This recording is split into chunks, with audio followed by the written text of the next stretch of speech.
दोस्तों, कुंभ मेले में हर वो व्यक्ति उपस्थित होने की कोशिश करता है जो धार्मिक लाभ पाना चाहता है। वैसे भी कुंभ का आयोजन 12 साल बाद होता है। कुंभ के दौरान नागा साधु, जो सनातन धर्म की एक विशिष्ट और अत्यंत तपस्वी परंपरा का हिस्सा हैं, बड़ी संख्या में उपस्थित होते हैं। वे कुंभ के प्रमुख आकर्षण और आध्यात्मिक आयोजन का केंद्र होते हैं। नागा साधुओं के रहस्यमय जीवन के कारण उन्हें सामाजिक तौर पर सिर्फ कुंभ में ही देखा जाता है।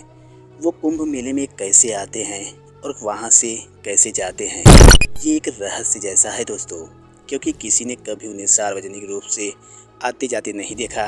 लाखों की तादाद में ये नागा साधु बिना कोई वाहन या पब्लिक गाड़ी का इस्तेमाल किए हुए और लोगों को नजर आए बिना कुंभ तक कैसे पहुंच जाते हैं।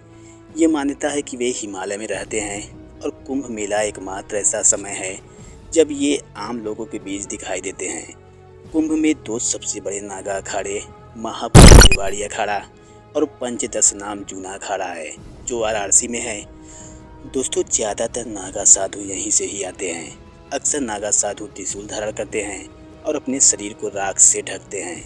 वे रुद्राक्ष की माला और जानवरों की खाल जैसे पारंपरिक परिधान भी पहनते हैं। कुंभ मेले में सबसे पहले उन्हें स्नान का अधिकार दिया जाता है, जिसके बाद अन्य श्रद्धालुओं को स्नान की अनुमति दी जाती है।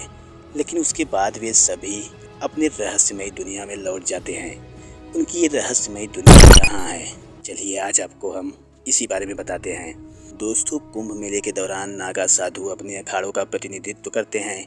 कुंभ के बाद वे अपने अपने अखाड़ों में लौट जाते हैं।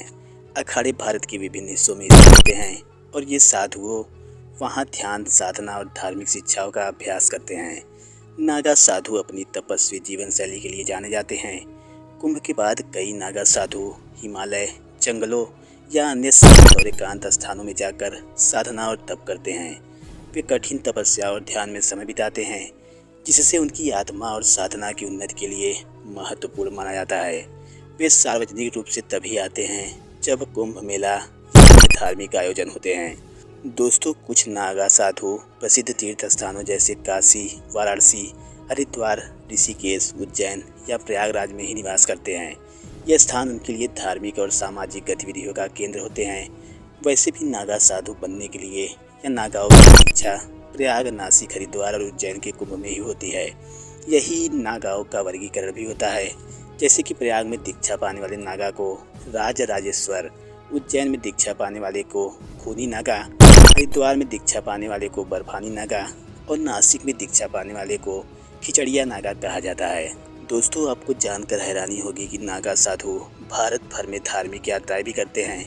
वे विभिन्न मंदिरों, तीर्थ स्थलों और धार्मिक आयोजनों में भाग लेकर अपनी उपस्थिति दर्ज कराते हैं। अज्ञात जीवन में विलीन नागा साधुओं में से कई गुप्त रूप से रहते हैं और सामान्य समाज से कटे हुए जीवन व्यतीत करते हैं। उनकी साधना और जीवन शैली उन्हें समाज से अलग और स्वतंत्र बनाती है।